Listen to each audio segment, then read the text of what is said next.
मुख्यमंत्री माझी लाडकी बहीण योजना या योजनेमध्ये पुन्हा नवीन बदल करण्यात आलेले आहेत आणि या बदलांसंदर्भातला शासन निर्णय देखील आलेला आहे। तर या शासन निर्णयानुसार नेमके कोणते बदल करण्यात आलेले आहेत हे जाणून घेण्यासाठी व्हिडिओ शेवटपर्यंत पहा। चॅनलवर नवीन आला असाल, पहिल्यांदाच व्हिडिओ पाहत असाल, चॅनल सबस्क्राईब करून ठेवा।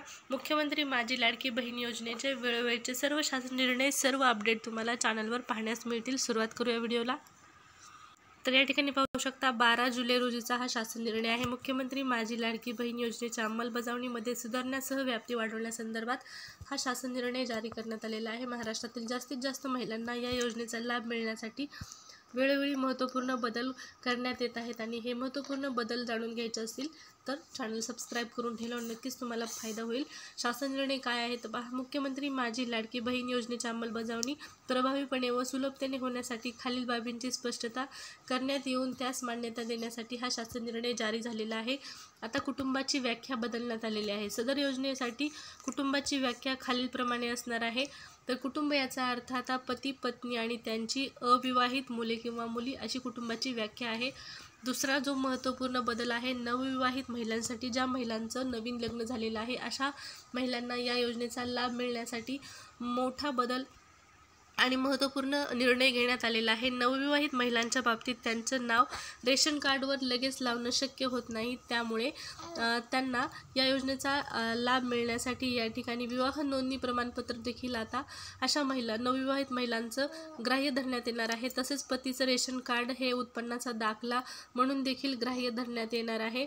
त्यानंतर परराज्यात जन्म झालेल्या व ती सध्या महाराष्ट्रात वास्तव्यास असलेल्या महिलेने महाराष्ट्रातील अधिवास असणाऱ्या पुरुषाबरोबर विवाह केला असेल तर अशा बाबतीत त्याच्या पतीचा जन्म दाखला किंवा शाळा सोडल्याचं प्रमाणपत्र किंवा या ठिकाणी अधिवास प्रमाणपत्र या ठिकाणी ग्राह्य धरण्यात येणार आहे। याशिवाय महिलाच्या पतीचं 15 वर्षापूर्वीचं रेशन कार्ड किंवा 15 वर्षापूर्वीचं मतदान कार्ड देखील आता ग्राह्य धरण्यात येणार आहे। सदर योजनेचा लाभ घेण्यासाठी आता पोस्टातील जर तुमचं खातं असेल तर ते देखील चालणार आहे। योजनेच्या ऑफलाईन अर्जावरील लाभार्थी महिलाच्या फोटो काढून तो ऑनलाईन अर्ज दाखल करण्यासाठी ग्राह्य धरण्यात येणार आहे। तर आता हा महत्त्वपूर्ण आणखीन एक बदल आहे। एकतर तुमचा जर पोस्टात खातं असेल तर ते देखील चालणार आहे। त्यानंतरचा महत्त्वपूर्ण बदल आहे फोटो संदर्भातला। अगोदर फक्त लाईव्ह फोटो घेण्यात येत होता, आता जरी तुम्ही ऑफलाईन फॉर्म भरलेला असेल, त्यावर पासपोर्ट साईज फोटो लावलेला असेल तर तो तुमचा फोटो आता त्या ठिकाणी ग्राह्य धरण्यात येणार आहे। ऑनलाईन फोटो, त्या फोटोवर फोटो काढून घेण्यात येणार आहे। हा महत्त्वपूर्ण बदल आहे।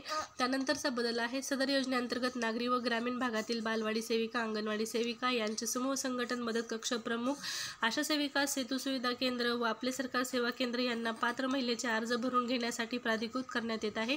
तर विविध माध्यमांच्या माध्यमातून तुम्हाला आता फॉर्म भरता येणार आहे। केंद्र शासनाने विविध शासकीय योजनेचा लाभ या ठिकाणी जर तुम्ही घेत असाल प्रणालीद्वारे देण्याची प्रक्रिया कार्यान्वित केलेली असून केंद्र राज्य शासनाच्या विविध योजनांमधील जे लाभार्थी मुख्यमंत्री माझी लाडकी बहीण योजनेच्या अटी शर्तीनुसार पात्र ठरतील त्यांचा डाटा माहिती व तंत्रज्ञान विभागाकडून प्राप्त झाल्यानंतर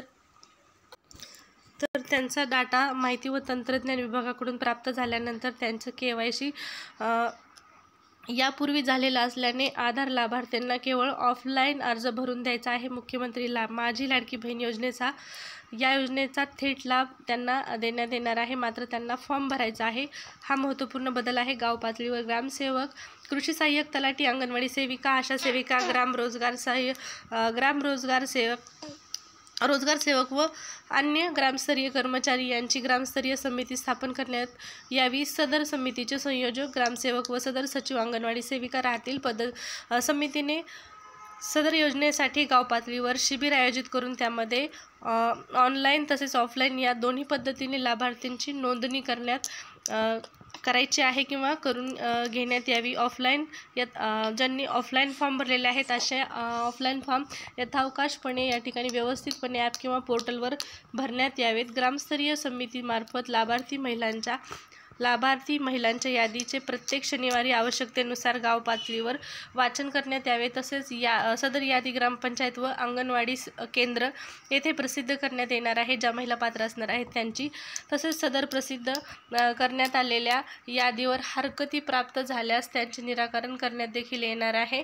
त्यानंतर महत्त्वपूर्ण बदल आहे, शासन निर्णय दिनांक 5/7/2024 अन्वये मुख्यमंत्री माझी लाडकी बहीण योजनेच्या अंमलबजावणीसाठी अ व ब वर्ग महानगरपालिकांमध्ये वार्डस्तरीय संरचना असल्याने या महानगरपालिका क्षेत्राकरता तालुकास्तरीय समितीऐवजी वार्डस्तरीय समिती गठीत करण्यात आली आहे आणि सदर समिती आता अ व ब वर्ग महानगरपालिकांपुरती मर्यादित न राहता सर्व महानगरपालिका क्षेत्रात वार्डस्तरीय समिती गठीत करण्यात यावी।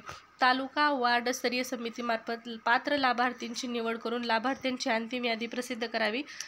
जिल्हास्तरीय समितीने तालुकास्तरीय समितीवर देखरेख व संनियंत्रण ठेवण्यात यावे। त्यानंतरचा बदल आहे, नागरी व ग्रामीण भागातील बालवाडी सेविका, अंगणवाडी सेविका यांचे समूह संघटन, मदत कक्ष, आशा सेविका, सेतू सुविधा केंद्र, अंगणवाडी पर्यवेक्षिका, ग्रामसेवक व आपले सरकार सेवा केंद्र यांना लाभार्थीची अंतिम यादी प्रसिद्ध झाल्यानंतर एकूण पात्र लाभार्थींचा अर्ज सादर केल्याप्रमाणे सदर ऑनलाईन ॲप किंवा पोर्टलवर प्रति यशस्वी प्राप्त लाभार्थी नोंद झाल्यावर 50 रुपये याप्रमाणे प्रोत्साहन देण्यात येणार आहे। तर हे ज्यांच्याकडून तुम्ही फॉर्म भरणार आहे त्यांच्यासाठी हा 12वा मुद्दा महत्त्वपूर्ण आहे। त्यांना प्रति फॉर्मसाठी 50 रुपये देण्यात येणार आहे शासनाच्या माध्यमातून। तर मुख्यमंत्री माझी लाडकी बहीण योजनेमध्ये हे महत्त्वपूर्ण 12 बदल करण्यात आलेले आहेत। 2 महत्त्वपूर्ण बदल आहेत, त्यामध्ये पहिला म्हणजे तुमचं आता पोस्टातलं खातं देखील चालणार आहे आणि दुसरा म्हणजे फोटो संदर्भातला, तसेच नवविवाहित महिलांसंदर्भातला देखील महत्त्वपूर्ण बदल आहेत। अशाच लेटेस्ट मुख्यमंत्री माझी बहीण लाडकी योजनेच्या अपडेट जाणून घेण्यासाठी चॅनल सबस्क्राईब केलं नसेल तर नक्की करा। व्हिडिओ जर आवडले असेल तर लाईक करा। परत भेटू, धन्यवाद।